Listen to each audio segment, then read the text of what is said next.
नमस्कार प्यारे साथियों, आपका स्वागत है हमारे यूट्यूब चैनल में। और आप देख रहे हैं डीएलएड तृतीय सेमेस्टर के लिए जो हमने आपका मैथ स्टार्ट किया है, जिसमें आपका चैप्टर नंबर 15 चल रहा है और आज वीडियो नंबर 4 होने वाला है। तो इससे पहले 3 वीडियो मैं आपको दे चुका हूं।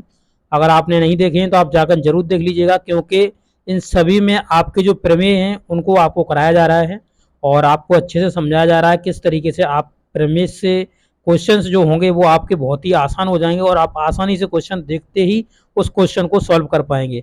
तो चलिए चलते हैं, आज का वीडियो स्टार्ट करते हैं।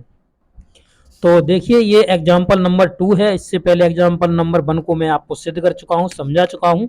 इसमें देखिए क्या लिखा हुआ है कि संलग्न चित्र में ए बी सी डी एक चक्री चतुर्भुज है जिसमें सी बी क्यू 48 अंश है।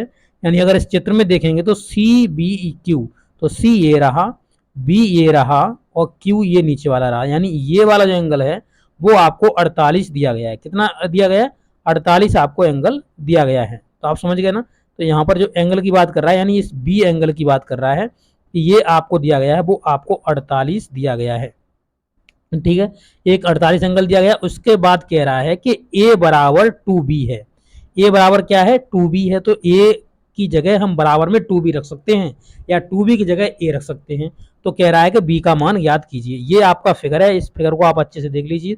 ये आपका फिगर है, इसी से आपका क्वेश्चन सॉल्व होने वाला है। तो सॉल्यूशन में देखेंगे तो देखिए इसमें लिखा है बी सी क्यू, आपका त्रिभुज बी सी क्यू में बात कर रहे हैं। तो यहाँ डी सी बी की बात करी जाए तो देखो डी ये रहा, सी ये रहा और बी ये रहा। यानी इस एंगल की बात करी जा रही है। डी सी बी बराबर में आपका दिया है, यानी बराबर में आपका हो जाएगा कितना? 48 प्लस का बी। ये 48 प्लस का बी क्यों हुआ? तो ये इसलिए हुआ क्योंकि यहाँ पर आपकी लग रही है बहिष्कोण थ्योरम। तो बहिष्कोण थ्योरम क्या होती है देखिए बता देता हूं मैं। यहाँ पे इस तरीके से आपका जो फिगर है वो बन रहा है। देखिए यहाँ पर तो ये एंगल और ये एंगल दोनों का योग जो होगा ना वो ये वाले एंगल के बराबर होगा। यानी यहां देखिए आपका 48 दिया गया है, 48 अंश। यहां पर आपको दिया गया है बी आपका, तो ये आपका हो जाएगा 48 अंश प्लस का बी। क्योंकि बहिष्कोण थ्योरम में क्या होता है, उसके जो सामने के कोण होते हैं उनके योग के बराबर होता है जो बाहर वाला कोण होता है।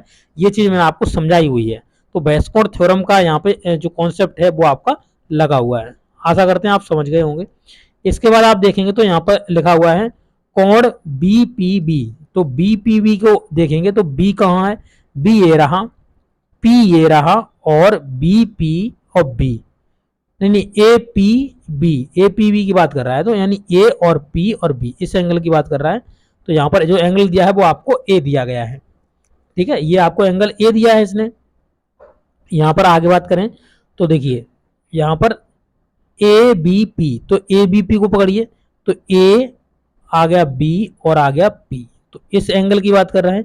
ए बी पी बराबर में आपका दूसरा एंगल हो जाएगा सी बी क्यू। तो C B Q, C B और ये क्यू, ये वाला एंगल, ये वाला एंगल। क्योंकि ये जो दोनों एंगल है ना वो शीर्षाभिमुख कोण हैं। तो इस तरीके से जब दो प्रच्छेद करती हैं रेखाएं, एक दूसरे को काटती हैं, तो इस तरीके से शीर्षाभिमुख कोण बनते हैं। यानी अगर ये एंगल आपका 50 अंश का है तो ये भी एंगल आपको 50 अंश का होगा। और अगर ये एंगल 130 अंश का है तो आपका ये एंगल भी 130 अंश का होगा। ये होते हैं शीर्षाभिमुख, यानी आमने सामने के जो कोण होते हैं वो आपस में बराबर होते हैं। तो यहाँ आप 48 देख लीजिए और यहाँ पर जो एंगल हो जाएगा वो आपका बराबर हो जाएगा। यानी इसकी जगह हम 48 रख पाएंगे। तो यहाँ पर आप देख सकते हैं कोण आपका नेक्स्ट आ जाएगा कोण ए डी ए बी। तो डी ए बी की बात करी जाए तो डी कहाँ है? ये रहा, ए ये रहा और बी ये रहा। इस एंगल की बात करी जाए तो ये जो एंगल होगा ना, ये एंगल ये बहिष्कोण थ्योरम से है। तो बहिष्कोण थ्योरम से यानी बाहर वाला एंगल है। तो इस एंगल और इस एंगल के कैसे होगा? योग के बराबर होगा। तो इस तरीके से इसका देखिए फिगर बना है। तो कुछ इस तरीके से इसका फिगर बना हुआ है। तो ये मैंने अभी आपको बताया, ये वाला जो एंगल होता है ना वो इस एंगल और इस एंगल के योग के बराबर होता है। तो वही बहिष्कोण थ्योरम लगेगी इधर। तो ए बी पी, तो ए बी और ए बी पी हो जाएगा, ए बी पी हो जाएगा ये वाला एंगल। देखिए यहाँ पे समझा दूं, ए बी और पी, देखिए ये आपका एंगल हो जाएगा।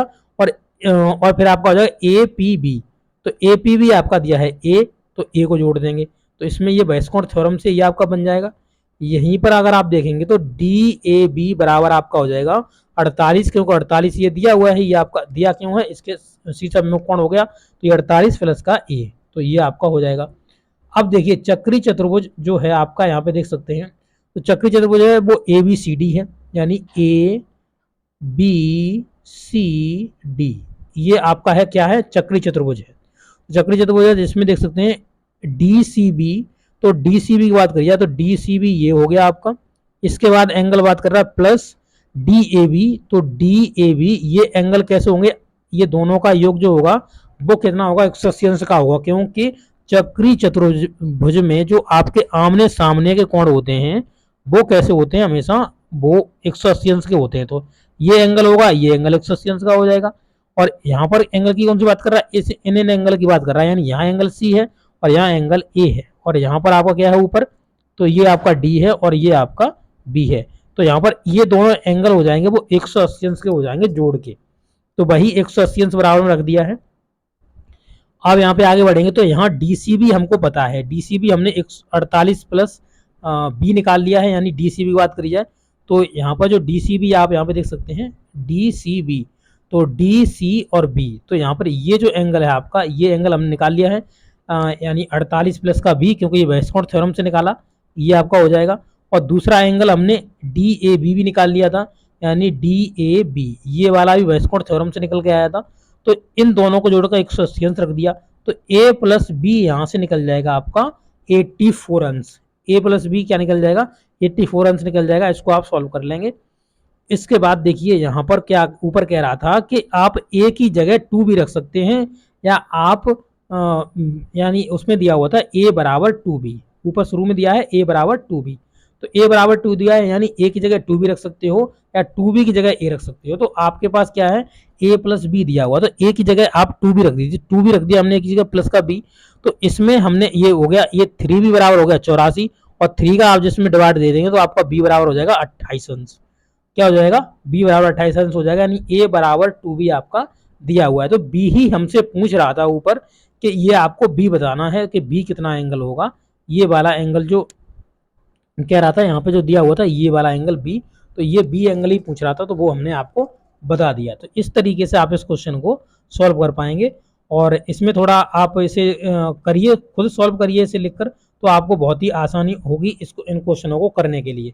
ठीक है, तो चलिए इस वीडियो में इतना ही, अगले वीडियो में आपको मिलेंगे और आगे आपका क्वेश्चन नंबर 3 डिस्कस करेंगे, क्योंकि थोड़े क्वेश्चन बड़े बड़े हैं तो आपको समझाने में थोड़ा टाइम लग जा रहा है, इसलिए वीडियो लंबे हो जा रहे हैं। Okay, thank you.